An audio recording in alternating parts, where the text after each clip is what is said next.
In the speeches I've given over the years supporting the pro-life cause, I've often pointed out that the calculated disregard for innocent life, first aimed at babes in the womb, would eventually claim the lives of the elderly, the infirm, and anyone else judged to represent what the Nazis called life unworthy of life.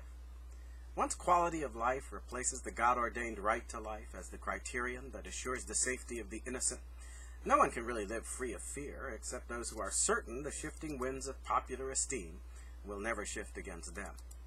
A new report from WorldNet Daily's Whistleblower magazine makes clear the likelihood that the Obama faction's proposed government takeover of the healthcare system will subject the American people to the terrifying consequence that I and other pro-life advocates have predicted. It will erect a totalitarian bureaucracy, empowered to exile the elderly and eventually others whose lives are judged to cost more than their worth, to a hellish medical gulag, bereft of the choices that today allow many to determine for themselves the moment at which they will surrender with dignity to the inevitable prospect of their mortality. If this dire end-of-life scenario sounds too awful to be possible, that's only because the reality of Obamacare has not been sufficiently reported. For this is not a fantasy. It is what is already occurring in other civilized nations, including Canada and Britain, that have adopted the same government-run system. That's what David Capellion, the editor of Whistleblower magazine, had to say, and I agree with him.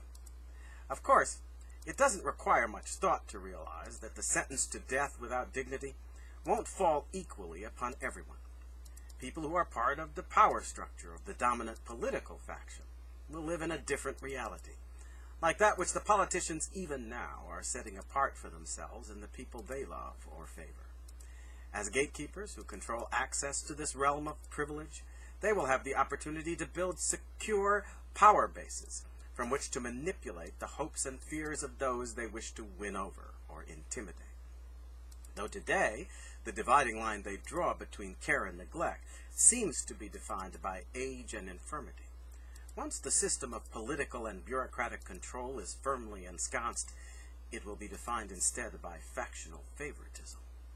Those in good standing with the factional bosses will be treated one way.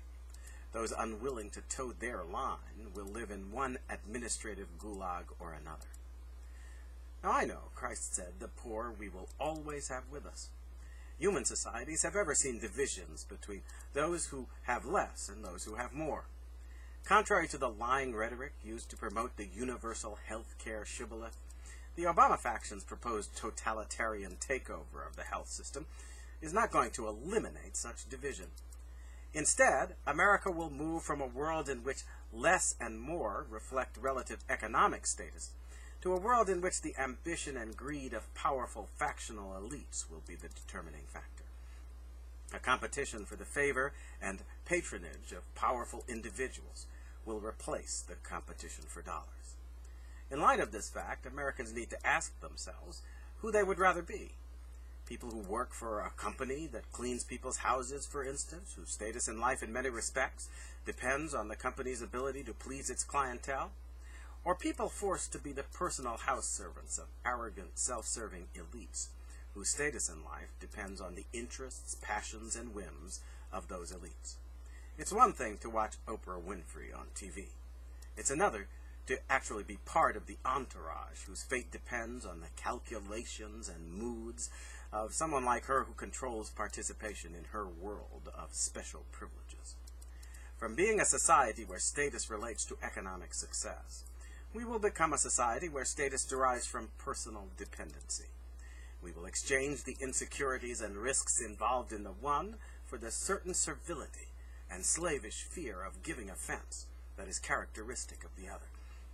Now, I realize that when working for others, we always have to manage our relations with our boss or supervisor. But when people live under a totalitarian regime, there are no avenues of dignified retreat from that servility. The political and bureaucratic masters determine whether you can work, start a business, buy a house, or access a doctor or hospital. Offend them, and you have no recourse but to languish in the gulags they will have created to punish their enemies and cow everybody else. The power-hungry elite shilling for the transformation to totalitarianism in healthcare and other sectors of American life shrewdly emphasize and exaggerate the shortcomings of the way of life that respects individual rights and private enterprise.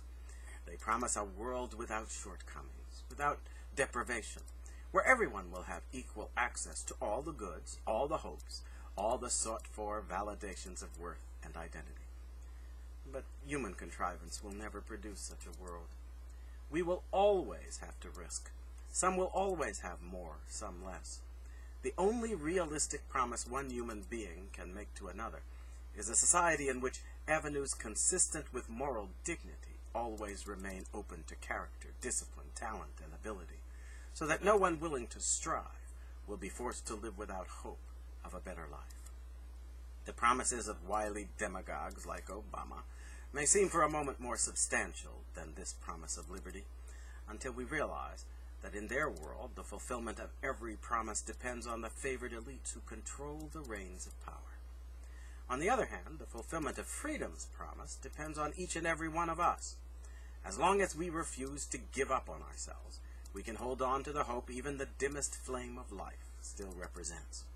For like the still, small voice of conscience, that dim flame of life signifies the will and presence of the greatest power there is, the one who set the stars in motion and raised the mountains high, and who seconds the motion of our existence as long as we draw a breath, and even, at long last, when it returns to him forever.